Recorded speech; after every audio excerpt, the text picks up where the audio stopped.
Evolution is a beautiful thing. To think it led to where we are now. Rhythm Heaven, being the best rhythm franchise of all time, is basically this picture in a nutshell. I'd say we're about right here. Very close to being fully evolved. Released on the Wii in Japan on July 21st, 2011, February 13th, 2012 in North America, July 6th, 2012 in Europe, and September 13th, 2012 in Australia. Rhythm Heaven took many steps forward for the benefit of the franchise, and that starts with not having to use motion controls in order to keep up the rhythm. We already have these games, so Nintendo decided to give us a break from Boogie and give us something that we can actually have fun with. Just having to press the A and B buttons makes things so much simpler, but control really isn't the biggest aspect of rhythm games in the first place. Rhythm Heaven Fever is amazing. It has so many bangers. Ranking these was a super hard task, but I was able to figure it out some way somehow. We'll be talking about the 51 main songs presented to us, so no side content allowed. I'll go over all those in a separate video. Let's get to it. This is up for competition of being the worst Rhythm Heaven game ever. I might even prefer Quiz Show over this, and that's saying something. I hate everything about Donk Donk. Makes me want to donk my f***ing head into wet cement and let it sit until it turns into concrete. I'll look like this for the rest of my days. The music is terrible, the gameplay is awful, and to think I took time out of my day to perfect this song. The entire Boogie game is better than this filth. This is filth! Filth! Couldn't have said it better myself.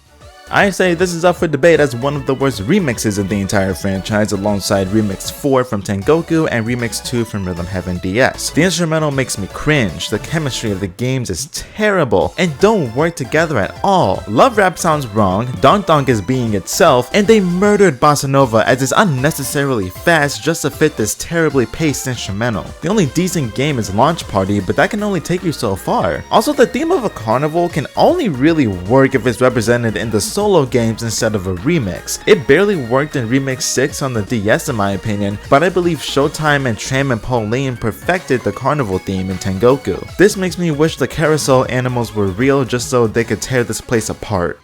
I never really liked the instrumental used for this remix. It sounds really off-putting, and I believe it tries way too hard to be a traditional hard rock beat. The only ups I can give it is Forklift and Board Meeting, as Monkey Watch is a bit inconsistent for my taste, and Tambourine makes me want to spike that monkey into the ground. Well, speaking of tambourines, I'm glad I never had to play this when I was younger because it would have pissed me off. I fell in love with this song when I was young, but when I played it for the first time, it really made me rethink my life choices. I adore the song itself, but the gameplay is way too strict and tight. I'm getting a pity look from a baby monkey because I can't hit a tambourine at the right time. I can never really appreciate the amazing song with these sound effects because according to this monkey and its pet f***ing frog that spawns in whenever I mess up, I'll never be good enough. This is why brass instruments are the best instruments. What do I even say about this? I guess the concept's cool because we're in a factory getting sentient robots ready for shipment, screwing their heads onto their bodies as their hearts light up and they're on their way to whoever buys them. I really hope the consumers are aware of them being alive. They look like knockoff chibi robos. The instrumental is kinda strange, but it's not something I would be offended by. It kinda sounds dry and it could use a bit more variety, but it could have been a lot worse. Well, that was fast. This literally fixes nearly everything about the original that I had gripes about. More variety to the instrumental, more intense gameplay, but the last 10 to 15 seconds is the best part of the song, and that's something that you don't want to aim for with any type of music. Nearly everything needs to be quality from the beginning to end, and the songs near the top of the list do that on a consistent basis. Here, it's just okay. It's nothing special, but it's also nothing to blow candles over. Also, to think this got a sequel before Forklifter, Air Rally, Ringside, Flockstep, Flipper Flop, and Bossa Nova. Insanity. This build to scale feels very weird, mainly because of the constant change of speed. It comes out of nowhere and it throws me off so much. It's like it's reenacting Tengoku build to scale too. You just need to adjust to the speed and you're doing your normal Rhythm Heaven stuff. There are times where it goes extremely slow, like a baby crawling for the first time. The peg really does take its time to get around, but it'll get there eventually. I'm not the biggest fan of the sound effects that these two spit out. This is the Tram and Pauline of Rhythm Heaven Fever, as their names are C and Saw. Yeah, they're two halves of this, and one half is the sound effects. I think it kills the entire song. C and Saw don't sound right in my opinion, but I can see the appeal. The other half is just listening to the instrumental. It's the best part of the entire song, and it's very energetic and powerful. Even though I don't really like how C and Saw sound, I will say there are some good moments in this song where their voices and the instrumental sounds really good good together, but it's not that consistent and it doesn't even last as long as I want it to, but at least there are some good ups to this one. This is an interesting concept that has so much potential, and I think because of the duration, it doesn't really live up to that potential. This could be very flexible, kind of like rockers from DS, but I guess we'll never experience that timeline, unfortunately. I believe this is the second best, but also the second worst build to scale variation. It's just a peg bouncing around platforms just to bring two squares together. I do believe Rhythm Heaven DS did this better because the two squares were acting as an extra instrument to the instrumentals. This time, there really isn't much substance here, they're just there for the sake of being there. Also, the music sounds like a stock puzzle game BGM. Whenever I play this, I feel nothing. The gameplay is relatively minimal and not as fast as the original. Whenever I play this, I feel like I drank some Dasani. It makes me feel nothing, but also a bit disgusted in myself as well that I chose to play this or drink Dasani. I have a personal vendetta against this game. I really like the whole idea of Figure Fighter, don't get me wrong. Using a toy robot who turns into a Chad when it's time to punch? Awesome, great, good for you. But Figure Fighter 2 gave me so much hell. I have 49 out of 50 perfects in Rhythm Heaven Fever, the last one being Remix 10. Figure Fighter 2 was the second to last game I perfected, and there was no reason as to why it should have taken as long as it did. It was mainly the quick 1-2s that screwed me over every single time, and when I finally got it, I popped off so hard I almost spiked my Wiimote, but I'll save that for when I perfect Remix 10. That's one of the main reasons why this is so low, but the other reason is because I prefer the first one over this one every day. I believe that the traditional Japanese theme carries this entire remix. The overall song is fine, the games work relatively well with the music and bounce off each other pretty well, and the last 20-ish seconds is the best part of the song. Other than that, there isn't much else that stands out here. I just believe everything about this is better than the sequel. Gameplay, music, the rhythm, and all that other stuff. I don't really have much to say about Working Dough because I hardly play it and I usually forget about it until I see those two staring into my soul on the menu as I pick something better to play. Just like every other Remix 1, this gives us a good introduction to what the game has in store for us. We get a feel for the super simple controls and go through the steps. It's super simple, I love the very colorful vacation theme. The world is somewhat connected, which is a nice detail. It's nothing special, but at least I can say this is where we start getting to the better games moving forward. I'd say gameplay wise, this isn't that exciting. We're just going around the clock with a monkey on one of the hands giving other monkeys high fives. What the hell else is there to do here? You would also notice some of the pimp monkeys making us skip through multiple seconds of the game, which is an interesting tactic. But I understand it because this would probably be one of the worst games if it was just a clock simulator. I can literally buy the Nintendo Switch version of a clock simulator, then rely on a rhythm game to wake me up. This is the big rock finish of this game. It's basically the same concept, but instead of a rock band performing for a crowd, we got a baseball play, I guess. Just hit the ball after counting to 4 depending on the pace of each song. It's pretty interesting, but I think Big Rock Finish overtakes this on overall quality. Similar to our exhibition match is the Big Rock Finish of Fever, I believe that Catch of the Day is the DJ School of Fever. I think it's super underrated, the music sounds very optimistic, and all we do is catch 3 different types of fish, which is really cool. They all have different ways of catching them that fit the instrumental of the music. It's pretty cool, but it clearly lives in the shadows of a hard majority of the other songs in this game.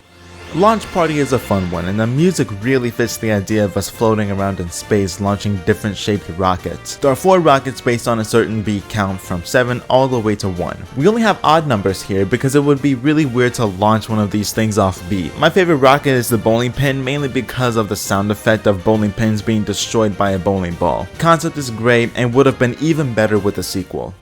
Another underrated song. I do think Catch of the Day is more so underrated, but Shrimp Shuffle makes a very good case for it. I love the bouncing shrimps, and the biggest sub I can give this game is the sound effects and the song as a whole. It's so catchy, and for some reason it gets me super hyped up. It also gives me a sudden craving for seafood. I'm sorry to everyone allergic to shellfish, I'd say you're missing out.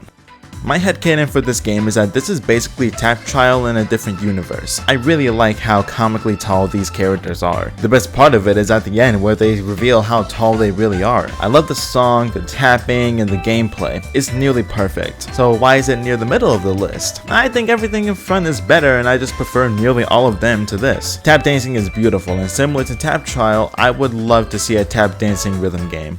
There are a lot of ups to this remix. I really like this futuristic space disco theme. Even the song sounds a bit electronic and futuristic. Very nice and upbeat. The games work very well and even the visuals are really cool. I love how they extended Tap Troop near the end. It makes things a lot more intense as you continue tapping for longer than you initially thought. A very solid remix.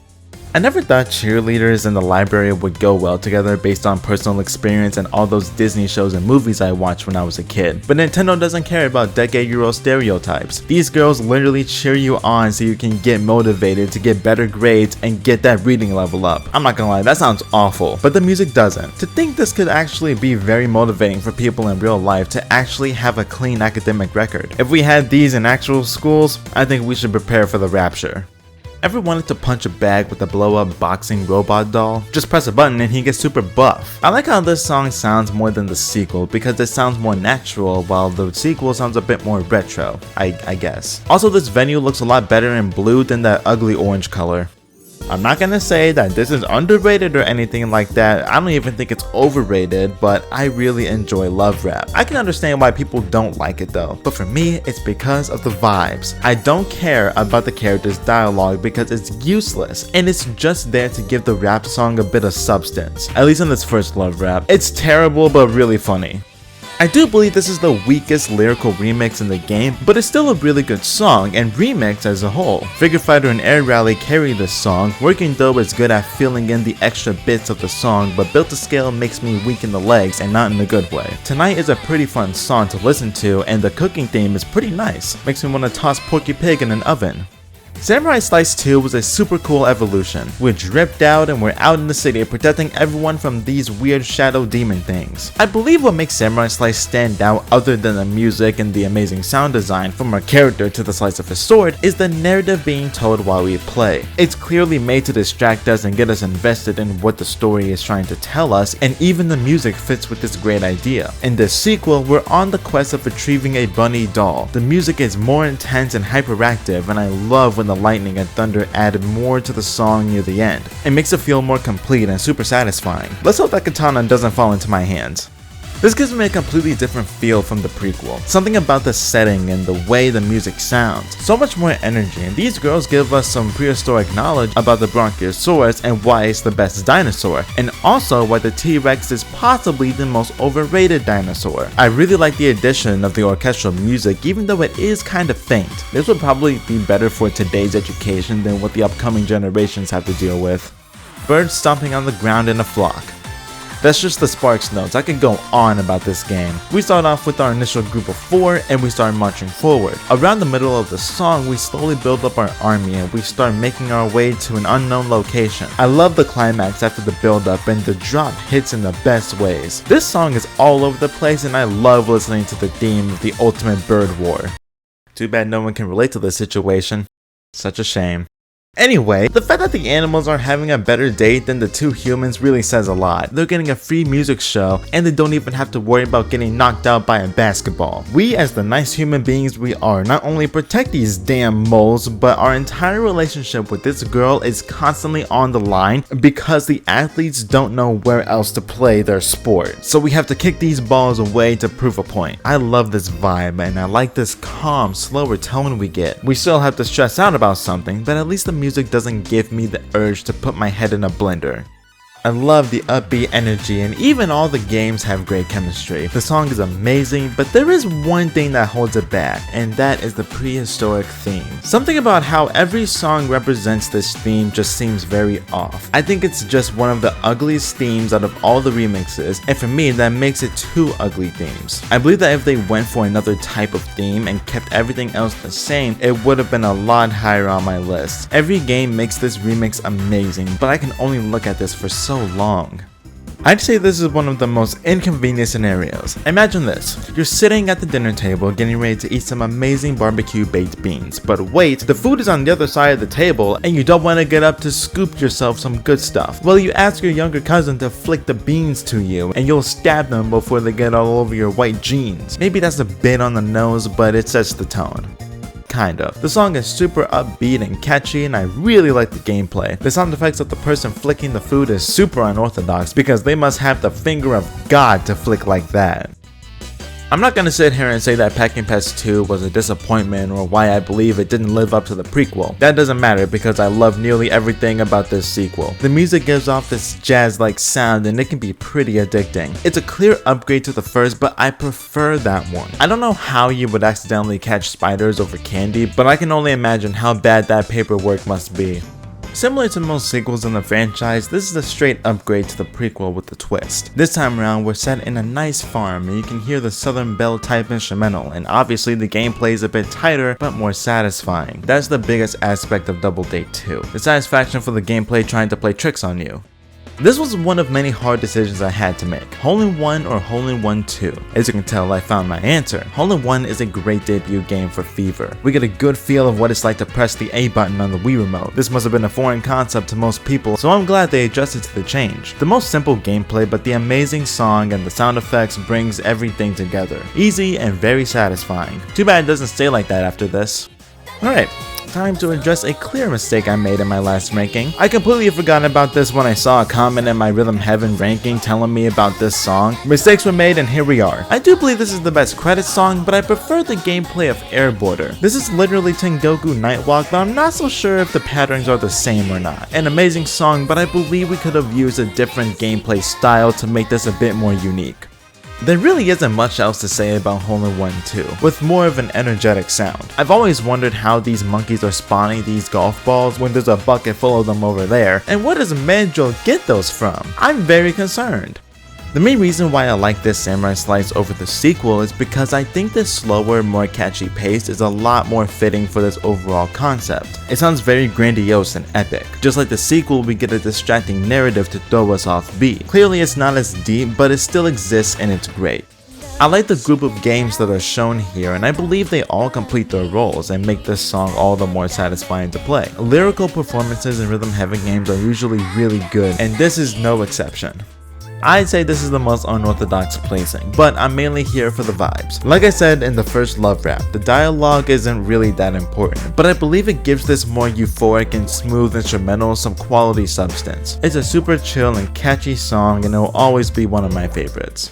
Such a cool concept. We play as these micro-sized beings known as microbes, and my headcanon for this is that they're genetically rhythmic as they swim to the beat of any type of music. I love this new interesting idea with this super bubbly song, and it gets you really excited and feeling all giddy on the inside. The gameplay is satisfying, and even the sound effects of the microbes swimming around is so nice to listen to, but I feel like there's a missing element to bring it all home, but we'll get to that in a few.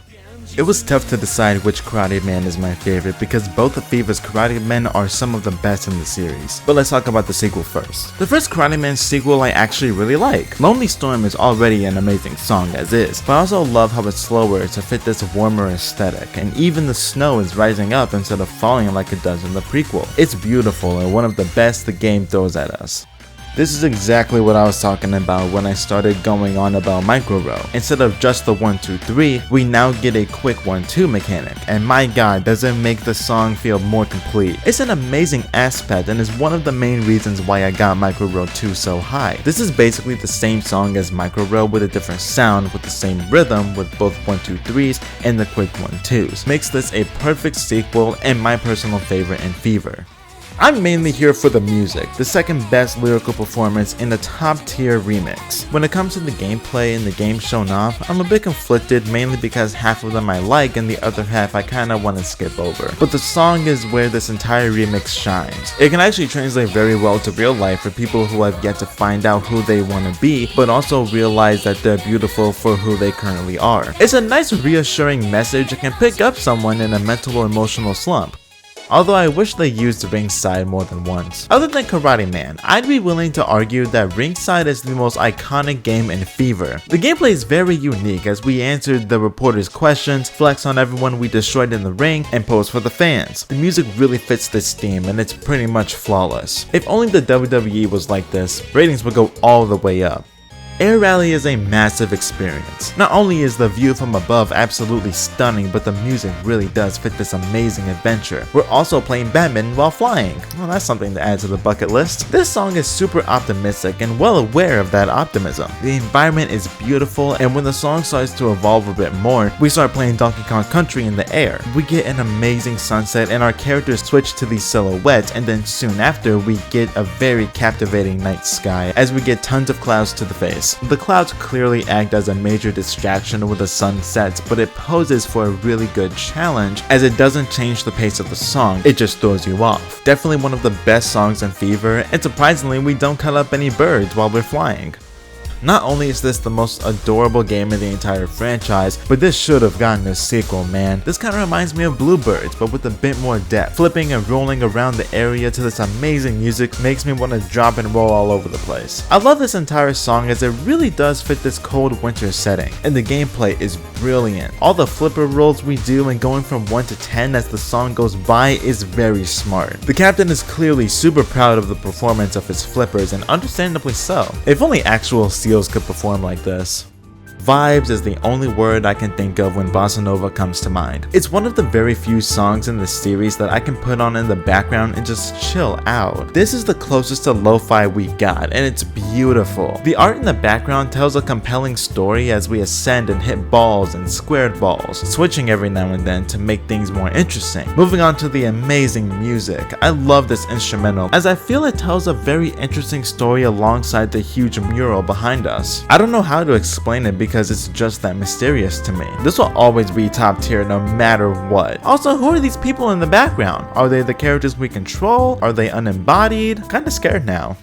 I will say, I was right when I said that the quality of Karate Man gets better and better the more installments we get. Karate Man in Fiverr is revolutionary. The hype music, the speed, the energy is the 1920s version of cocaine, all over the place and should be illegal. Although I really like the slower version of Lonely Storm, it doesn't stand a chance against the original. The gameplay fits this energy and it's very satisfying as we're introduced to a massive combo as we hit multiple targets and end up with a barrel instead of a bomb. It's so hard to compare this to DS, but I love both either way. Karate Man has come a long way, but it's not over just yet for Karate Joe, but we'll have to unfortunately play the waiting game for that one.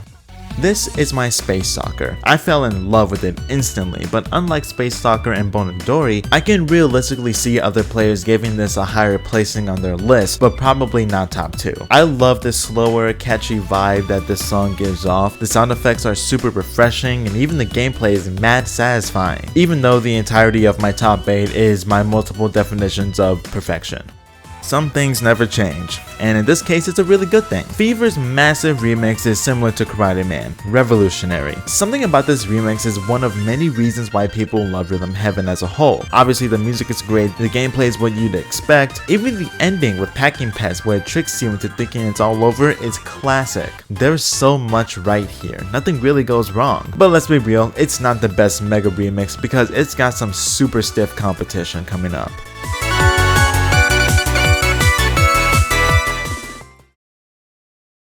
Rhythm Heaven Fever seemed like it found the formula for an amazing rhythm game, even though the two before it are just as amazing. Obviously there are some lower than F tier songs in this game, but clearly having the option to not play them is a big plus for me. I'm super excited to get onto the final game and talk about those masterpieces. We're almost at the home stretch and I know Megamix is gonna give me a run for my empty bank account.